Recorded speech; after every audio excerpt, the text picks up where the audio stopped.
concret pour le mardi. Alors, je sais qu'il y a certains mardis, malheureusement, nous n'étions pas là.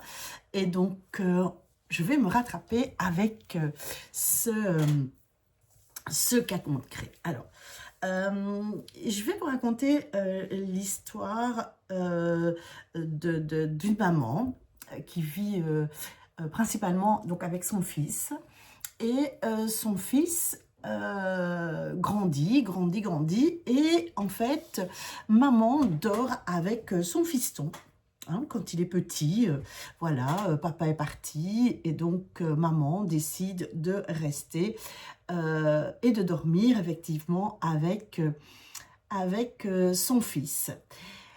Et donc l'enfant grandit et lorsqu'ils viennent me retrouver, en fait l'enfant a 13 ans. Donc ce jeune homme, ce jeune adolescent en fait a 13 ans et il veut toujours encore la présence de maman dans sa chambre. Et donc ça pose problème parce que il prend de plus en plus de place dans le lit et donc les nuits sont perturbées aussi, mais surtout pour maman.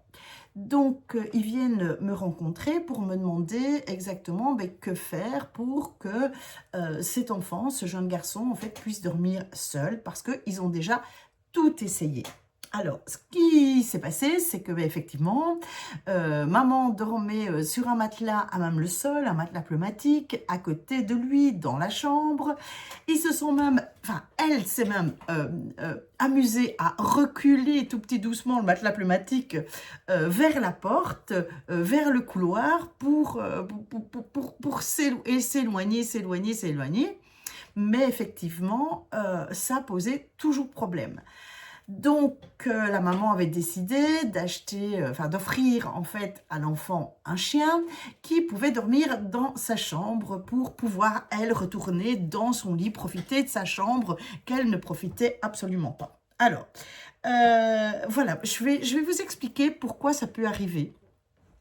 Pourquoi votre enfant, même jeune, donc en bas âge en fait, alors que ça peut prendre des proportions énormes quand il est plus âgé, mais comment un enfant en fait se réveille la nuit où où il a vraiment beaucoup de mal à s'endormir. Alors, sachez que derrière cette problématique, en fait, il y a plusieurs hypothèses. Donc, peut-être donc je vais vous énumérer en fait ces hypothèses, c'est la peur de mourir. Donc comme un des jumeaux, vu que dans le ventre des mamans on était deux et que mon jumeau est décédé, en fait je vais tout faire pour que maman ressente que moi je suis bien vivant. Quand une maman a perdu un enfant, donc a vécu une fausse couche avant ce bébé aussi, en fait, donc avant ce bébé, le besoin, donc pour lui, ce sera de prouver qu'il est bien vivant et que donc maman ne le perdra pas celui-ci. Donc, vous voyez cette loyauté qu'il y a et qui naît déjà dès la vie in utero, ok ? Dans le cas de cette maman et de ce fiston, effectivement, papa quitte, il n'a plus trop de contact avec papa.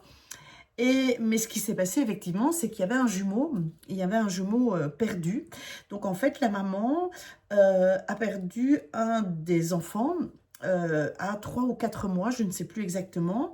Et donc en fait, ce bébé, ce garçon, ce jeune enfant et puis ce jeune ado, en fait, voulait prouver par le fait qu'il ne savait pas s'endormir seul, qu'en fait, lui, il était bien vivant et qu'il prenait bien la place en disant je rassure maman en lui prouvant que moi, je suis bien vivant et que je ne veux pas dormir. Voilà. Donc, en fait, un enfant, même in utero, en fait, va répondre, en fait, aux besoins de ses parents. Donc, on est déjà, effectivement, dans ce que je vous ai expliqué, dans cette forme de loyauté. Donc, aussi in utero, l'enfant va se construire des croyances limitantes qui va influencer toute sa vie et sa petite enfance. Si mon frère ou si ma sœur est mort dans le ventre de maman, alors je peux moi aussi mourir. Donc ça veut dire, je vais rester vivant, je vais rester en vie, je vais demander à aller aux toilettes, je vais demander à boire de l'eau, vous savez, au moment de l'endormissement, pour bien prouver que lui, il est en vie. Donc, en fait, il va répondre, en fait, à des croyances limitantes qui sont les siennes à ce moment-là, et qui est aussi, si mon frère ou ma sœur est décédé dans le ventre de maman, alors ça peut m'arriver, donc je vais tout faire, en fait, pour lutter et pour montrer que je suis en vie. Et puis, je dois rassurer maman, et continuer à bouger constamment. Voilà, ça peut être aussi à remuer, à être vivant en tout cas, parce que je vais rassurer maman en étant comme ça. En fait, chez l'enfant, il y a cette loyauté tellement forte qu'un enfant protège son parent. Ok, donc l'enfant va inverser les rôles pratiquement et dire c'est à moi de prendre soin et de rassurer maman, de lui prouver qu'en fait je suis bien vivant. Voilà. Aussi, par exemple, si le papa culpabilise et pour lui ne passe pas assez de temps avec l'enfant, qu'est-ce qui va se passer? En fait, l'enfant va avoir du mal à s'endormir ou pendant la nuit, il va pleurer parce qu'il sait que c'est toujours papa qui vient le rassurer, le border. Et donc, à ce moment-là, il se dit, voilà, je passe du temps avec mon papa. Donc voilà, il y a quand même beaucoup de choses qui se passent quand un enfant ne dort pas ou quand il a beaucoup de difficultés à s'endormir. Il y a bien un message, il y a bien une histoire en fait derrière ce comportement. Comme dans tous les comportements aussi des enfants, il y a une histoire qui se cache et c'est à vous en tant que thérapeute ou voire en tant que parent d'aller mettre des mots pour aussi rassurer l'enfant et de dire à votre enfant que effectivement que là, oui, il est bien vivant, que vous avez eu peur de le perdre, que vous avez perdu son petit frère ou sa petite sœur, mais que lui est vraiment en santé, qu'il va très bien et que donc il peut dormir et que vous êtes tout à fait rassuré. Ça peut déjà effectivement beaucoup aider l'enfant.